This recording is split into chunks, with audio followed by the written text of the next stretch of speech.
আজকের রেসিপি হলো গিয়ে পেঁপে দিয়া রুই মাছ।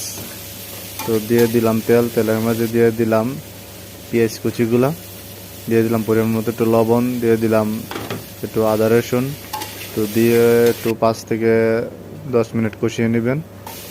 তো কষিয়ে নিলে একটু লাল লাল হয়ে আসলে তো তার সাথে আমরা দিয়ে দিলাম মরিচ বাটা, মরিচ ইচ্ছা রাখছিলাম তখন দিয়ে দিলাম হলুদের গুঁড়ি, মরিচের গুঁড়ি, জিরার গুঁড়ি, ধনিয়ার গুঁড়ি দিয়ে সেলে আবার পরিমাণ মতো একটু লবণ দিয়ে দিলাম।